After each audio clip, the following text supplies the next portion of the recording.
நண்பர்களே, ஒரு ஹாப்பியான நியூஸுங்க. தோனி என்ன சொல்லியிருக்காரு தெரியுமா? தோனி நானு காலு உடைஞ்சு வீல் சேர்ல உட்காந்துட்டு இருந்தாலும், என்னோட ரசிகர்கள் என்னை இழுத்துட்டு போய் பேட்டிங் விளையாட சொல்லுவானுங்க. கீப்பிங் பண்ண சொல்லுவானுங்க. அந்த அளவுக்கு தோனி என் மேல என்னோட ரசிகர்கள்லாம் வெறித்தனமா இருக்கானுங்க. சிஎஸ்கே என்னோட கோட்டை. சிஎஸ்கே என்னோட டீமு. அந்த சிஎஸ்கேக்காக இன்னும் நான் 5 சீசன்ல கூட விளையாட நான் ரெடி அப்படின்னு தோனி நம்மளுக்கெல்லாம் புல்லரிக்கிற மாதிரி ஒரு பதிலை சொல்லியிருக்காருங்க. இதை பார்த்த தோனியோட ரசிகர்கள் social media, Twitter, Instagram, Facebook எல்லாத்துலேயும் ஷேர் பண்ணி பார்த்தியா என் தலை எப்படி பேசிட்டான் பார்த்தியா அப்படின்ட்டு வைரல் பண்ணிட்டு இருக்கானுங்க வீடியோ போட்டு. அது மட்டும் இல்லைங்க, தோனி 2008 நம்ம சிஎஸ்கேக்காக விளையாண்டுட்டு இருக்காருங்க. இது வரைக்கும் 200க்கு மேலே ஸ்ட்ரைக் ரேட் வச்ச ஒரே ஆள் தோனி தாங்க. 7வது பேட்ஸ்மேனா இறங்கி 200 ஸ்ட்ரைக் ரேட் வச்சிருக்காருங்க தோனி. இப்போ தோனிக்கு 43 வயசு ஆகுதுங்க. சரிங்களா? 43 வயசு ஆயிடுச்சு. இனிமேல் தோனி நீங்கள் இந்த கடைசி சீசன் விளையாண்டுட்டு ரிட்டையர்ட் ஆகி போயிருங்க அப்படின்னு நிறைய பேர் சொல்லிட்டு இருந்தாங்க. ஆனால் அதுதான் ஒரு கரெக்டான சாய்ஸ் கூட. ஆனால் தோனி எனக்கு வயசானாலும் பரவாயில்லப்பா, நான் சிஎஸ்கேக்காக விளையாடுவேன் அப்படின்னு கம்பேக் கொடுத்துக்கிட்டே இருக்காருங்க.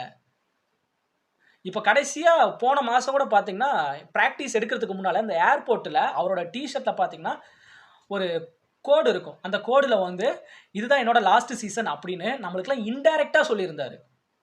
இதை பார்த்த ரசிகர்கள்லாம், ஐயோ தோனி இன்னும் 2 மாதம் தான் விளையாடுவார் ஐபிஎல்ல, அதுக்கப்புறம் தோனி நம்ம எங்கேயுமே பார்க்க முடியாது அப்படின்ட்டு, இதுதான் கடைசி சீசன் அப்படின்ட்டு எல்லாருமே இந்த சேப்பாக்கம் ஸ்டேடியத்தில் இன்னைக்கு மேட்ச்சில் குமிஞ்சு கிடக்குறானுங்க ரசிகர்கள்லாம். அது மட்டும் இல்லைங்க, இந்த சேப்பாக்கம் ஸ்டேடியத்தில் ஒரு 40,000 பேர் தாராளமாக உட்காந்து மேட்ச் பார்க்கலாங்க. அதில் ஒரு 20,000 பேருக்கு தான் இந்த டிக்கெட்டை சேல்ஸ் பண்ணுறானுங்க.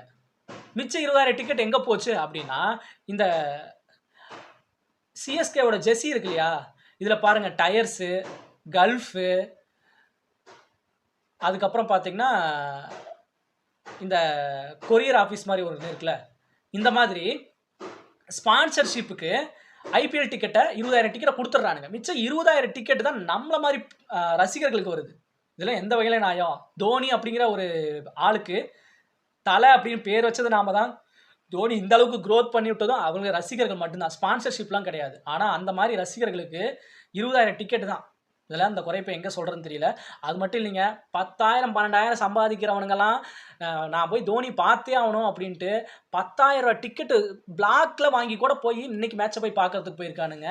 இன்னைக்கு மேட்ச்சில் சிஎஸ்கே ஜெயிக்கிறதுக்கு 100% சான்ஸ் இருக்குது. ஏன்னா எங்கே விளையாடுறாங்க? சேப்பாக்கம், நம்ம தலையோட கோட்டை. அது மட்டும் இல்லைங்க, மும்பை இந்தியன்ஸ் டீமோட கேப்டன் ஹர்திக் பாண்டியா இல்லை, சூரியகுமார் யாதவை போட்டிருக்காங்க. இன்னைக்கு மேட்ச்சில் யார் ஜெயிப்பாங்க, சிஎஸ்கேவா மும்பையா அப்படின்னு கமெண்ட்டில் போடுங்க. இந்த வீடியோ உங்களுக்கு பிடிச்சிருந்தா லைக் பண்ணுங்கள், கமெண்ட் பண்ணுங்கள், சப்ஸ்கிரைப் பண்ணிக்கோங்க, ஷேர் பண்ணுங்கள். நெக்ஸ்ட் வீடியோ நாங்கள் மீட் பண்ணுறோம். பாய்.